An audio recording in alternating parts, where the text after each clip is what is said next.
Hello पिला माने समस्त को स्वागत करुच्ची कर्णालय यूट्यूब चैनल आउ गोटे नुआ भिडियो आज आम यह भिडियो नवोदय 2027 आम प्रिपेरेसन करवा जोटा कि तुम विषय रही गसागु और लसागु बुझेगा ये विषय रही जहाँकि तुम मैंने गसागु और लसागु यार संपूर्ण प्रश्न उत्तर कर जहाँकि यही गसागु लसागु हूँ तुम पार्ट 2 भिडियो केते यह हूँ तुम सेकेंड भिडियो बा पार्ट 2 भिडियो यही विषय बहुत इंपोर्टाट रही कारण यही विषय प्रत्येक वर्ष तुमको 4 मार्कर प्रश्न आसी था नवोदय ताल तुमने बिना स्किप कर भिडियो को संपूर्ण रूप से देखी रख ठीक अच्छे ताल तुमको कहबी यह हूँ तुम सेकेंड भिडियो बा पार्ट 2 भिडियो आम पाठ नंबर 3 गणितर पाठ नंबर 3 पार्ट 2 रे रही बर्तमान बुझेगा ताल पे चलो भिडियो स्टार्ट करवा तापूर्व तुमको कही रखी जदि तुम मैंने आम चैनल को प्रथम थर पर आस निश्चय रूप से आम चैनल को सब्सक्राइब कर एवं भिडियोटी भल लगिले निश्चय रूप से भिडियोटी गोटे लाइक कर नब ठीक अच्छे ताल आज आम भिडियो पढ़ा जे यही गसागु एवं रसागु यार कौन प्रोब्लेम गुड़िक करवा आम तापूर्व तुमको कहूचे यार पूर्व भिडियो आम कौन डिस्कसन करते गुणनीयक कौन गसागु कौन गसागु क्या कहुए तापर गुणितक क्या कहुए गुणितक किपरि भाव में बाहर करवा लसागु कौन एमान विषय आम पढ़ी सहित गसागु और लसागुर किसी धर्म बा मध्य किसी नियम विषय आम गत काली भिडियो पढ़ी तुमको मानक समस्त को रिक्वेस्ट करी तुम मैंने कौन ना गत काली भिडियोटी निश्चय रूप से देखी रख कारण तुम मैंने से सबु प्रकार गुणनीयक गुणितक यह सब विषय कंप्लीट भाव में तुम मैंने कौन ना क्लीयर हो ठीक अच्छे ताले आम आज प्रश्न करवा चलो प्रथम प्रश्न आम आरंभ करवा ठीक अच्छे ताले प्रथम प्रश्न तुमको कौन देला ना प्रथम प्रश्न देची 12 एवं 18 लसागु केते देची लसागुर अर्थ कौन तुम समस्ते जानिच कौन लिखिपर लघिष्ठ कौन साधारण गुणितक कौन गुणितक बुझेगा गुणितकर अर्थ हूँ कौन मल्टीप्लिकेशन ताहले लघिष्ठर अर्थ कौन सान संख्या जी थी हाँ ना नहीं ताहले 12 एवं 18 वर्तमान आम गुणितक काढ़ा 12 कौन काढ़ा गुणितक बुझेगा 12 गुणितक किए हे 12 के 12 12 2 गुणे के 24 12 3 के 36 एमती चलो ठीक अच्छे सेहीपरि आम 18 काढ़ा 18 कौन काढ़ा गुणितक काढ़ा बुझेगा 18 गुणितक किए हे ना तुम मैंने जानिच जे 18 गुणितक किए हे ना तुम मैंने लिखिपर 18 के 18 तुम मैंने लिखिपर कौन 18 के 18 18 2 गुणे तुम मैंने के लिख 36 लिख 18 3 के लिख 54 लिख 18 4 के लिख 72 लिख एमती से असंख्य पर्यंत चलो बुझेगा तुम मैंने देख जे साधारण वर्तमान किए अच्छी तुम मैंने गुणनीयक लिखिदेल ठीक अच्छे तुम मैंने सॉरी गुणितक लिखिदेल दुईटी संख्यार वर्तमान तुम साधारण किए अच्छी लिख कौन साधारण तुम मैंने देखुच 36 अच्छी साधारण हाँ ना नहीं 36 साधारण अच्छी आहरी संख्या थे हाँ करुच्ची किंतु आम कौन प्रथम जी सबुठारु सान कौन सबुठारु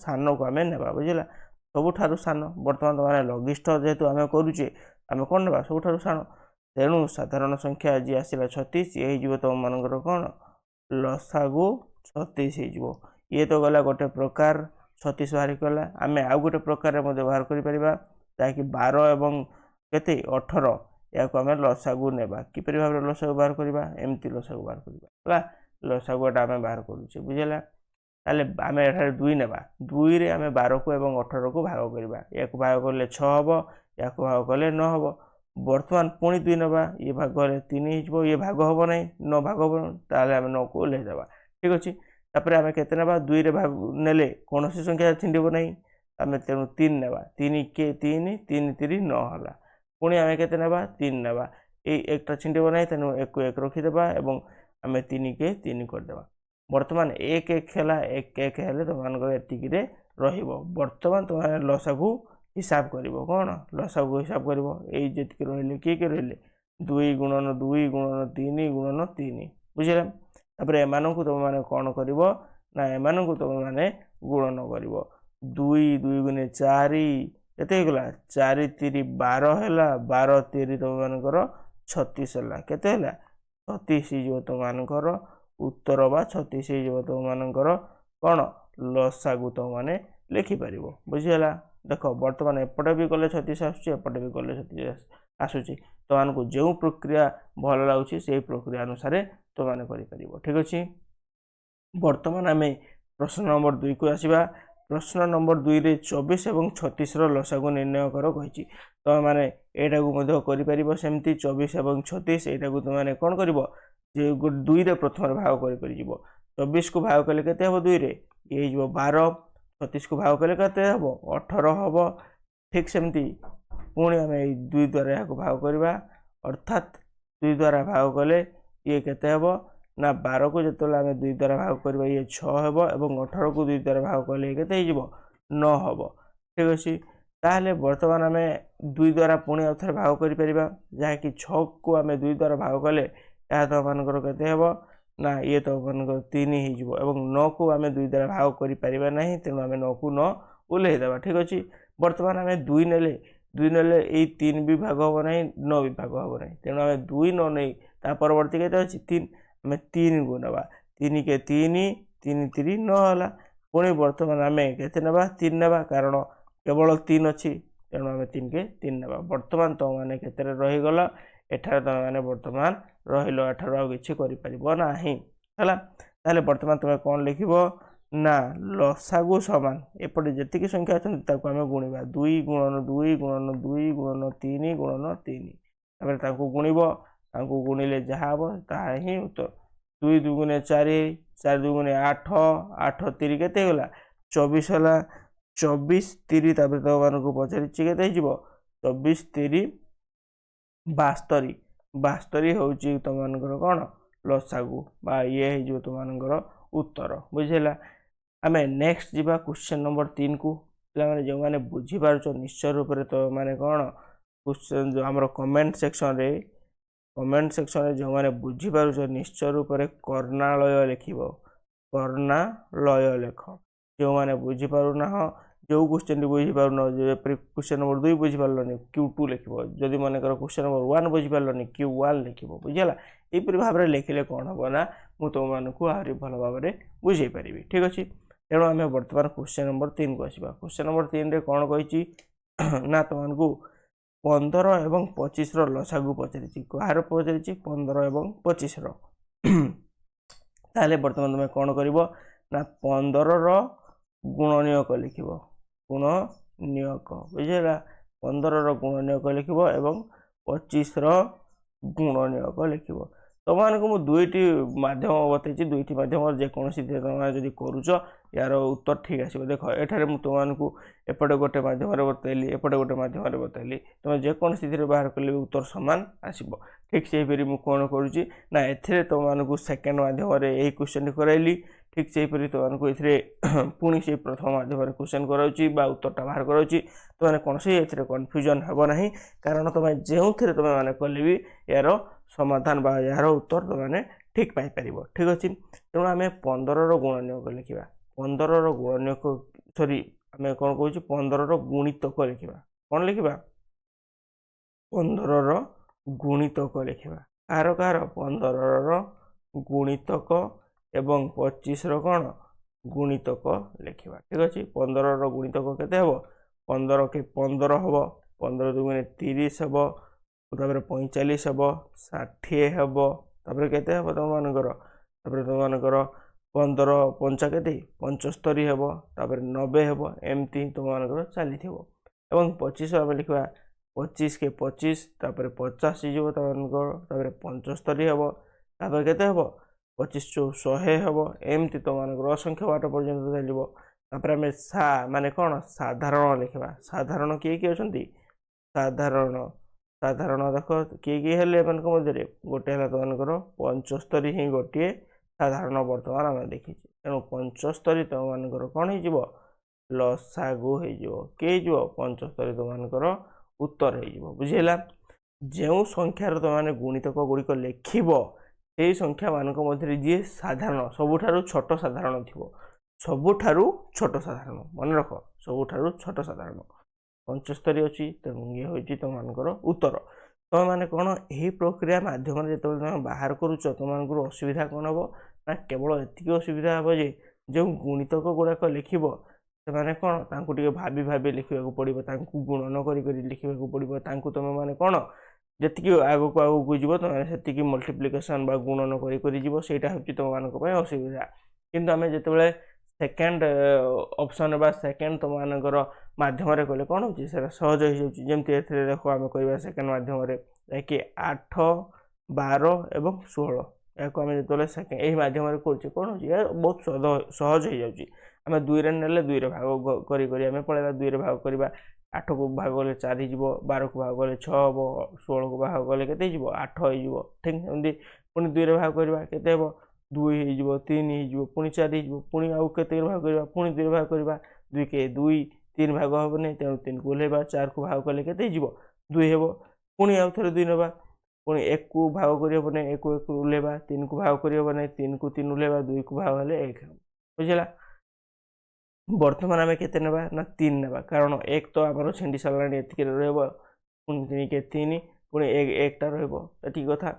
ତାହେଲେ ବର୍ତ୍ତମାନ ଆମେ କ'ଣ କରିବା ନା ଏଇମାନଙ୍କୁ ସମସ୍ତ ସଂଖ୍ୟାକୁ ଆମେ କ'ଣ କରିବା ନା ଗୁଣିବା। କେତେ କେତେ ଏମାନଙ୍କର ଲସାଗୁ ବର୍ତ୍ତମାନ ଲେଖିବା କେତେ 2 ଗୁଣନ 2 ଗୁଣନ 2 ଗୁଣନ 2 ଗୁଣନ 3। ବୁଝିଲା? ଏମାନଙ୍କୁ ଗୁଣିଲେ କେତେ ହେବ 2 2 4, 4 2 8, 8 2 16, 16 3 କେତେ ହେବ ନା ତୁମମାନଙ୍କର 16 3 ତୁମମାନଙ୍କର 48 ହେଇଯିବ। କେତେ 48 ହେଇଯିବ ତୁମମାନଙ୍କର ଉତ୍ତର ବା 48 ହେଇଯିବ ତୁମମାନଙ୍କର ଲସାଗୁ। ବୁଝିଗଲା? ସମସ୍ତେ ବୁଝିପାରିଲ ନା ବୁଝିପାରିଲ ନାହିଁ?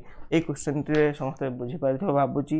ଯେଉଁମାନେ ବୁଝିପାରୁଛ ନିଶ୍ଚୟ ରୂପରେ କମେଣ୍ଟ ସେକ୍ସନରେ ତୁମମାନେ କର୍ଣ୍ଣାଳୟ ଲେଖିବ। କ'ଣ ଲେଖିବ? କର୍ଣ୍ଣାଳୟ ସମସ୍ତେ ଲେଖିବ। ତାପରେ ଆମେ କ୍ୱେଶ୍ଚନ ନମ୍ବର 4 ପରେ କ୍ୱେଶ୍ଚନ ନମ୍ବର 5କୁ ଆସିବା। କ'ଣ କ୍ୱେଶ୍ଚନ ନମ୍ବର 5? କ୍ୱେଶ୍ଚନ ନମ୍ବର 5ରେ କିପରି ଭାବରେ କରିବ ନା ଇଏ ବି ତୁମମାନଙ୍କର ଲସାଗୁ ରହିଛି। କ'ଣ ରହିଛି? ଲସାଗୁ ରହିଛି ମାନେ 10, 15 ଏବଂ 20ର ଲସାଗୁ ବାହାର କରିବା ପାଇଁ କହିଛି। କିପରି ଭାବରେ ବାହାର କରିବ? ଇଏ ମଧ୍ୟ ତୁମମାନେ 2ରେ ପ୍ରଥମରେ ନେବ। 2ରେ ନେଲେ ଇଏ ହେଇଯିବ କେତେ 5 ହେଇଯିବ, 15 ଭାଗ ହେବ ନାହିଁ, ତେଣୁ 15କୁ ଆମେ 15 ଲେଖିବା, 20 ଭାଗ ହେଇଯିବ 10 ହେବ।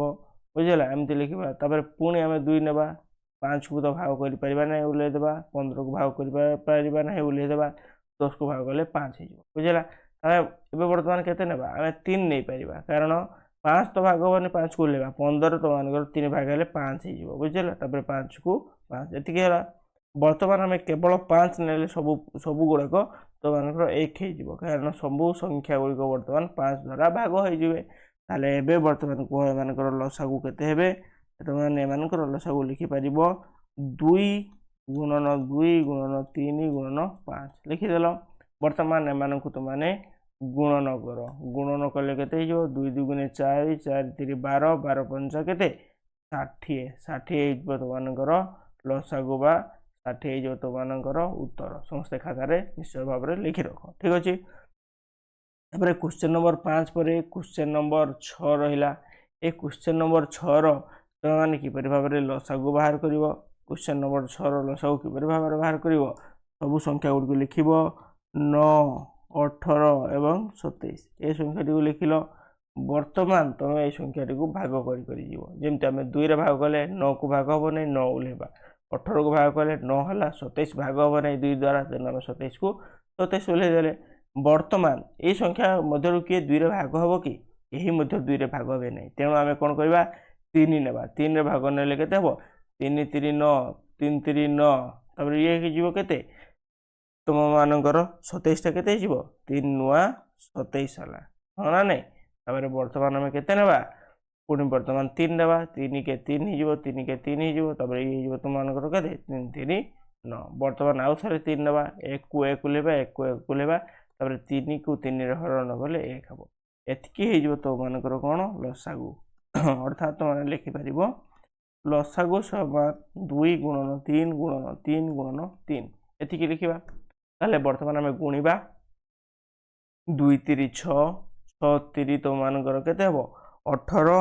ବର୍ତ୍ତମାନ 18 3 ତୁମମାନଙ୍କର କେତେ ହେବ? ନା 18 3 ତୁମମାନଙ୍କର 54 ହେଇଯିବ। 18 3 54 ଇଏ ହେଇଯିବ ତୁମମାନଙ୍କର ଲସାଗୁ ସମସ୍ତେ ଖାତାରେ ବର୍ତ୍ତମାନ ଲେଖି ରଖ ବୁଝିଲା। ସମସ୍ତେ ଭାବୁଛି ବୁଝିପାରୁଥିବ। ଏବଂ ମୁଁ ତୁମମାନଙ୍କୁ ଗୋଟେ ଇମ୍ପୋର୍ଟାଣ୍ଟ ଜିନିଷ ଏଠାରେ କହି ରଖିବି, ଗୋଟେ ଇମ୍ପୋର୍ଟାଣ୍ଟ କଥା ସମସ୍ତେ ମନ ଧ୍ୟାନ ଦେଇ ଶୁଣ, ଯେଉଁଟାକି ହେଉଛି ଯେଉଁମାନେ ଏଇ ବର୍ଷ 2027 ପାଇଁ ନବୋଦୟ ପାଇଁ ପୁରା ବହୁତ ଭଲ ଭାବରେ ପ୍ରିପାରେସନ୍ କରିବା ପାଇଁ ଚାହୁଁଛନ୍ତି ଏବଂ ଯେଉଁମାନେ ଫ୍ରିରେ ସମ୍ପୂର୍ଣ୍ଣ ଫ୍ରିରେ ନବୋଦୟ ପାଇଁ ପ୍ରିପାରେସନ୍ ହେବାକୁ ଚାହୁଁଛ, ତୁମମାନଙ୍କର ଆମର ଶଙ୍କର ବ୍ୟାଚ୍ ରହିଛି। ସେଇ ଶଙ୍କର ବ୍ୟାଚ୍କୁ ଯାଅ ଏବଂ ସେଠାରେ ତୁମେମାନେ ପୁରା ବେସିକ୍ରୁ ଆରମ୍ଭ କରି ଆଡ଼ଭାନ୍ସ ପର୍ଯ୍ୟନ୍ତ ତୁମେମାନେ କ'ଣ ଫ୍ରିରେ କେବଳ ଫ୍ରିରେ ତୁମେମାନେ କ'ଣ ପଢ଼ିପାରିବ। ଠିକ୍ ଅଛି। ତାପରେ ଆମେ କ୍ୱେଶ୍ଚନ୍ ନମ୍ବର 6 ପରେ କ୍ୱେଶ୍ଚନ୍ ନମ୍ବର 7କୁ ଯିବା। ଏଇ କ୍ୱେଶ୍ଚନ୍ ନମ୍ବର 7 ହେଉଛି ତୁମମାନଙ୍କ ପାଇଁ ହୋମୱାର୍କ। ତୁମମାନେ ଏଇ ଜିନିଷଟି ଘରେ କରିକି ଆଣିବ। ନେକ୍ସଟ କ୍ଲାସ୍ରେ ମୋତେ କହିବ କ'ଣ କମେଣ୍ଟ ସେକ୍ସନରେ କ'ଣ ଟାଇପ୍ କରିବ। Q7 ଆନ୍ସାର୍ ଲେଖିବ, ତାପରେ ଗାର ଟିକେ ଦେବ ଏବଂ ଯେତିକି ହେଇଥିବ ତୁମମାନଙ୍କର ଆନ୍ସାର୍ ସେଇଟା ତୁମମାନେ ଲେଖିକି ଜଣାଇବ କମେଣ୍ଟ ସେକ୍ସନରେ। ଠିକ୍ ଅଛି। ସେହିପରି ଆମେ କ୍ୱେଶ୍ଚନ୍ ନମ୍ବର 7 ଏବଂ ବର୍ତ୍ତମାନ ଆମେ କ୍ୱେଶ୍ଚନ୍ ନମ୍ବର 8ରୁ ଲେଖିବା। କ୍ୱେଶ୍ଚନ୍ ନମ୍ବର 8ରେ ତୁମମାନଙ୍କୁ ଗସାଗୁ କହିଛି। ଗସାଗୁ କିପରି ବାହାର କରାଯାଏ ଆମେ ବର୍ତ୍ତମାନ ଜାଣିବା। ଠିକ୍ ଅଛି। ତାହେଲେ ଗସାଗୁ ମଧ୍ୟ ସେହିପରି ଦୁଇଟି ମାଧ୍ୟମରେ ବାହାର କରାଯାଏ। ଆମେ ଦୁଇଟି ମାଧ୍ୟମରେ ଏବେ ବର୍ତ୍ତମାନ ବୁଝିବା। ଠିକ୍ ଅଛି। ପ୍ରଥମେ କ'ଣ କହିଛି ନା 16 ଓ 24ର ଗସାଗୁ କାଢ଼ିବା। 24ର ଗସାଗୁ କାଢ଼ିବା। ଆମେ ଜାଣିଛେ ଗସାଗୁ ମାନେ କ'ଣ ଗରିଷ୍ଠ, ସାରେ କ'ଣ ସାଧାରଣ ଏବଂ ଗୁରେ କ'ଣ ଗୁଣନୀୟକ। ଇଏ ହେଉଛି ତୁମମାନଙ୍କର ଗରିଷ୍ଠ, ସାଧାରଣ, ଗୁଣନୀୟକ। ଅର୍ଥାତ୍ ଆମେ 16ର କ'ଣ କାଢ଼ିବା ଗୁଣନୀୟକ କାଢ଼ିବା। ଠିକ୍ ଅଛି। ତାହେଲେ 16ର ଗୁଣନୀୟକ ଆମେ ଯେତେବେଳେ କାଢ଼ୁଛେ କେତେ ହେବ ନା 16କୁ ଯେଉଁମାନେ ଭାଗ କରିବେ ସେମାନେ ହେଉଛନ୍ତି ଗୁଣନୀୟକ। 1 ଗୋଟେ ହେବ, 2 ଗୋଟେ ହେବ, ଆଉ କିଏ ହେବ 16ର ଗୁଣନୀୟକ ତୁମମାନଙ୍କର 16 ହେବ ନାହିଁ 4 ହେବ ଏବଂ 8 ହେବ। ତାପରେ ତୁମମାନଙ୍କର 16 ହେବ। ଏତିକି ହେଉଛନ୍ତି 16ର ଗୁଣନୀୟକ। ଠିକ୍ ସେହିପରି ଆମେ 24ର ଗୁଣନୀୟକ କାଢ଼ିବା। ତାହାର 24ର ଗୁଣନୀୟକ ଗୁଡ଼ିକ କିଏ କିଏ ହେବେ 1 ହେବେ, 2 ହେବେ, ତାପରେ କିଏ ହେବ 3 ହେବ, ତାପରେ ଆଉ କିଏ ହେବ 4 ହେବ କି 4 ମଧ୍ୟ ଗୋଟେ ହେବ ଏବଂ କିଏ ହେବ 24ର ଗୁଣନୀୟକ ଆଉ କିଏ ହେବ ତୁମମାନଙ୍କର 24ର ଗୁଣନୀୟକ 6 ହେବ, ହଁ ନା ନାହିଁ। 24ର ଗୁଣନୀୟକ ତୁମମାନଙ୍କର 6 ହେବ ଏବଂ ତୁମମାନଙ୍କର 8 ହେବ, ବୁଝିଲା ନା ନାହିଁ। ତାପରେ 12 ହେବ ଏବଂ 24 ହେବ। ଏତିକି ହେଉଛନ୍ତି ତୁମମାନେ 24ର ଗୁଣନୀୟକ। ବର୍ତ୍ତମାନ ଆମେ ଦେଖିବା ଏମାନଙ୍କ ମଧ୍ୟରେ ସାଧାରଣ ଗୁଣନୀୟକ କିଏ କିଏ। କ'ଣ ସାଧାରଣ ଗୁଣନୀୟକ କାଢ଼ିବା। ସାଧାରଣ ଗୁଣନୀୟକ କିଏ କିଏ ହେବେ 1 ହେବ, ବୁଝିଲା 1 ହେବ ଅଛି 1, ତାପରେ କିଏ ହେବ 2 ହେବ, ତାପରେ କିଏ ହେବ 4 ହେବ, ହଁ ନା ନାହିଁ 4 ହେବ ଏବଂ ଆଉ କିଏ ହେବ ଏତିକି ହିଁ। ତାପରେ 8 ଗୋଟେ ଅଛି 8, ଏଇ 8 ଗୋଟେ ତୁମମାନଙ୍କର ହେଇଯିବ, ବୁଝିଲା। ଏଇ ଜିନିଷଟି ତୁମମାନେ ବର୍ତ୍ତମାନ ଖାତାରେ ଲେଖ। ଏତିକି ହେଉଛନ୍ତି ତୁମମାନଙ୍କର କ'ଣ ସାଧାରଣ ଗୁଣନୀୟକ। ତାପରେ ଏମାନଙ୍କ ମଧ୍ୟରେ ଗରିଷ୍ଠ ଯିଏ ବଡ଼ ସିଏ ହେବ ଉତ୍ତର। ଏଇ ସାଧାରଣ ଗୁଣନୀୟକ ମାନଙ୍କ ମଧ୍ୟରେ ଗରିଷ୍ଠ କିଏ ଅଛି ତୁମମାନେ ଦେଖିପାରୁଛ 8 ହେଉଛି କ'ଣ ସବୁଠାରୁ ଗରିଷ୍ଠ, ବୁଝିଲା। ଯେହେତୁ ଇଏ ଗରିଷ୍ଠ ତେଣୁ ଇଏ ହେଇଯିବ ତୁମମାନଙ୍କର ଗସାଗୁ। 8 ହେଇଯିବ ଗସାଗୁ, ବୁଝିଲା। ଏହିପରି ଭାବରେ କରିପାରିବ। ନଚେତ୍ ଏହାର ଆଉ ଗୋଟେ ପଦ୍ଧତି ବା ଆଉ ଗୋଟେ ତୁମମାନେ କିପରି ଭାବରେ କରିବ ନା ସେଇ ସେମ୍ ଯେମିତି ଆମେ ପୂର୍ବରୁ କରିଥିଲେ ସେଇଭଳିଆ କରିବ, କିନ୍ତୁ ଏଥିରେ ଟିକେ ଅଲଗା ଲଜିକ୍ ଲାଗିବ, ବୁଝିଲା। 16 ଏବଂ 24 ଏହାକୁ ଆମେ ଭାଗ କରିବା। ଏଠି ଏମିତି ସଂଖ୍ୟା ନେବ ଯେଉଁ ସଂଖ୍ୟା କ'ଣ ନା 16କୁ ବି ଭାଗ କରିପାରୁଥିବ ଏବଂ 24କୁ ବି ଭାଗ କରିପାରୁଥିବ। କିନ୍ତୁ ଆମେ ଲସାଗୁରେ କ'ଣ ହେଉଥିଲା ଯଦି ଗୋଟିଏରେ ଭାଗ କରୁଥିଲେ ଏବଂ ଆଉ ଥରେ ଗୋଟେ ଭାଗ କରୁନଥିଲେ ତାହେଲେ ବି ଆମେ ନେଇଯାଉଥିଲେ, କିନ୍ତୁ ଏଥିରେ ସେମିତି ହେବ ନାହିଁ। ଏଥିରେ ଦୁଇଟା ଯାକ ଭାଗ ହେବା ଆବଶ୍ୟକ। ଏଇ ସଂଖ୍ୟା ବି ତୁମର ଭାଗ ହେବ ଏବଂ ଏଇ ସଂଖ୍ୟା ବି ଭାଗ ହେଉଥିବା ଦରକାର ଏଇ ସଂଖ୍ୟା ଦ୍ୱାରା, ନଚେତ୍ ଏଇ ସଂଖ୍ୟା ତୁମମାନଙ୍କର ନେଲେ ସମ୍ପୂର୍ଣ୍ଣ ରୂପରେ ଭୁଲ ହେବ। ଠିକ୍ ଅଛି। ତେଣୁ ଆମେ କ'ଣ କରିବା ଆମେ 16 ଏବଂ 24କୁ ବର୍ତ୍ତମାନ ଭାଗ କରି ଯିବା। ଠିକ୍ ଅଛି। ଆମେ ପ୍ରଥମେ 2ରେ ନେବା। 2ରେ ନେଲେ 8 ହେଇଯିବ ଏବଂ 24କୁ 2ରେ ଭାଗ କଲେ କେତେ ହେଇଯିବ 12 ହେବ। ଠିକ୍ ଅଛି। ତାପରେ ପୁଣି 2ରେ ନେବା, ଇଏ ହେଇଯିବ 4, ଇଏ ହେଇଯିବ 6। ପୁଣି ବର୍ତ୍ତମାନ ଆମେ 2ରେ ନେବା, दुई नेले दुई हो केते 3 हो। वर्तमान देख एपरी क्यों संख्या अच्छे कि 2 और 3 को भाग करने कौन सी संख्या नाही, तेणु एतिक तुम मानकर रहा। वर्तमान तुम मैंने गसागु लिख गसागु के लिख ये संख्या गुड़ी गुणफल 2 गुणन 2 गुणन 2 अर्थात 2 दुगुणे 4 4 दुगुणे 8 8 है तुम मानकर कौन गसागु है केते 8। वर्तमान देख आम यही मध्यम करते 8 उत्तर आसाला, बर्तमान यही मध्यम कले आम आंसर 8 आसाला। बर्तमान तुम दीटी जाक अनुधान कर क्यों मध्यमटी तुम मान बहुत सहज लगुच एवं क्यों तुम मैंने भल भाव अति स्पीड तुम मैंने कर मध्यमटी को तुम मैंने फॉलो कर। ठीक अच्छे आम क्वेश्चन नंबर 8 पर आम क्वेश्चन नंबर 9 को जीवा एवं यही क्वेश्चन जार जब डाउट रोचे तुम मैंने निश्चय रूप से Q8 लिखिपर कमेंट सेक्शन बुझेगा। Q8 कमेंट सेक्शन लिखिपर आम क्वेश्चन नंबर 8 पर क्वेश्चन नंबर 9 को जीवा। क्वेश्चन नंबर 9 रे तुमको प्रश्न देती 35 एवं 49 एमानकर तुम कौन बाहर कर ना गसागु बाहर कर कौन बाहर कर गसागु। ठीक अच्छे ताले आम एमानकर गसागु बाहर कले आम किपर भाव बाहर कर ना तुम जानिच जे यही संख्या गुड़िक 1 2 रे भाग हे ना, 3 द्वारा भाग हे ना, माने 4 द्वारा भाग हे ना, माने केते 5 द्वारा भाग हे केते द्वारा 5 द्वारा भाग हे 5 द्वारा भाग हेले माने केते हे जिवे ना माने केते हेबे यही संख्याटा भाग हम किंतु यही संख्याटा 5 द्वारा पुणी भाग हम ना। तेणु आम 5 नने आम केते नेबा यही संख्या स्थान रे आम 7 नेबा केते नेबा 7 7 पंचा 35 है 7 सत्ता 49 है बास एतिकी। आउ क्यों संख्या द्वारा भाग हे कि आउ 5 और 7 भाग हे कि हे ना माने होचंती कौन मौलिक संख्या बा मौलिक संख्या जदि अच्छी ताले से केवल निज संख्या द्वारा भाग हुए बुझला। तेणु एमाने भाग हे नहीं अर्थात केवल 7 होची एमानकर गसागु गसागु केते हिजबो 7 बुझला। देख गोटे लाइन रे गोटे प्रश्न गोटे मार्क तुम मानक रही यही भाया क्वेश्चन जब तुम छाड़ी आसो नवोदय एग्जाम यही भाया जब प्रश्न छाड़ी आसो ताले गोटे मार्क क्वेश्चन तुम मान हाथ रू पलैब बुझला। तेणु तुम कौन यही क्वेश्चन को भल भाव बुझ और यही क्वेश्चन गुड़ी को तुम भल भाव प्रैक्टिस कर बुझला। क्वेश्चन नंबर 9 पर आम क्वेश्चन नंबर 10 को आसवा। क्वेश्चन नंबर 10 रे तुमको कौन कही ना 40 एवं 60 गसागु बाहर कर कौन 40 एवं 60 बाहर करवा आम प्रथम 2 रे नवा भाग कले 20 हम या भाग कले 30 हम पुणी 2 रे नवा केते हम ये हो 10 ये हो तुम 15 पुणी आम के नहीं पार 5 नहीं पार 5 2 गुणे 10 5 3 15। बर्तमान आ भाग हम कि यही संख्या गुड़िक भाग हे ना।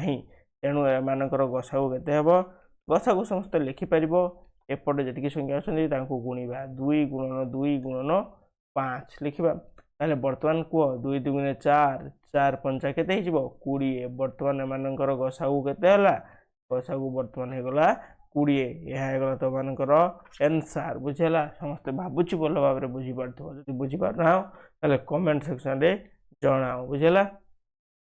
क्वेश्चन नंबर 10 पर आम आसवा क्वेश्चन नंबर 11 को।